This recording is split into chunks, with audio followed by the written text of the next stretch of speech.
I went to look at a house with my mom. It was an old cottage-looking house attached to a ranch. In front of the house was a sign that was falling apart. Violet J. Smith was written in red on it. Funny, I thought. We're going to live in a house that belonged to someone who had the same last name as us. I dismissed the thought, though, because Smith is an extremely common name. Anyway, the realtor told us that no one had lived in that house since Violet herself. She died in that house.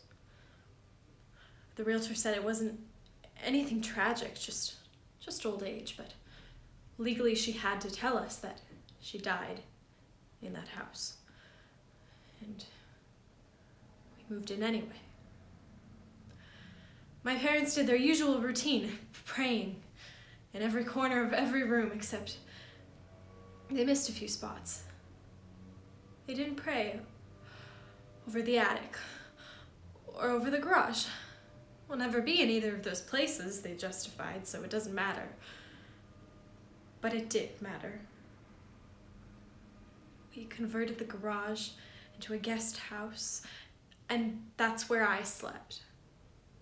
Well, I didn't actually sleep much. I had the worst nightmares in that room. Nightmares that I still remember. So vivid, so clear. I can still feel them inside of me. And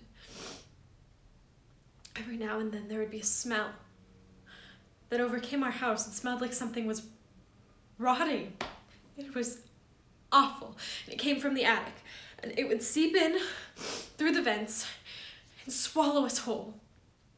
And we tried to get help. People came and examined the house and found nothing. How can a smell that powerful come from nothing? There was no explanation. One night changed everything. And I was sleeping in the guest house when suddenly I woke up. It was the middle of the night. It was 3 a.m. exactly. I checked my phone.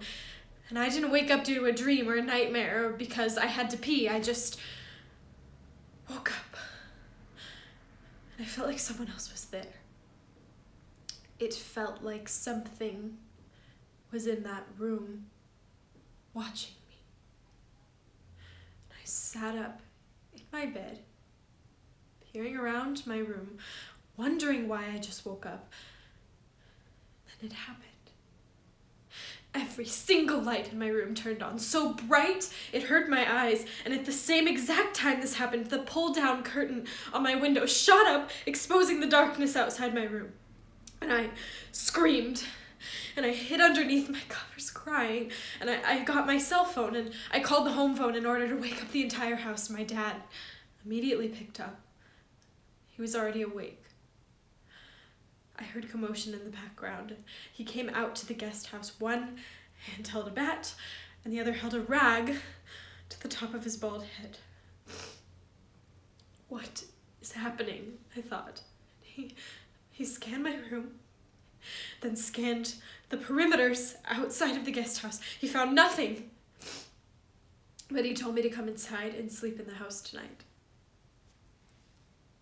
I asked him what had happened to his head, but he shook it and told me we'd talk about it tomorrow. The next day we had a family meeting.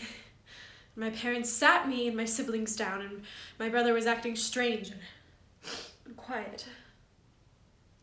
He had something to do with this. My dad said that moments before I called, he woke up in excruciating pain. It was a sharp pain on the top of his head. He touched the area that hurt and saw blood on his fingertips, and then the exact thing that happened to me in my room with the lights and the curtains happened to my brother. And all of this was at 3 a.m. exactly. After handling my brother, my dad went into the bathroom to look at his head, and that's when he went pale. He went pale and cold and frozen because it was a bite mark. A human bite mark. Something or someone bit my dad that night. Shortly after this incident, we prayed over the attic and over the garage, and then moved out of the house. We've never talked about that night since.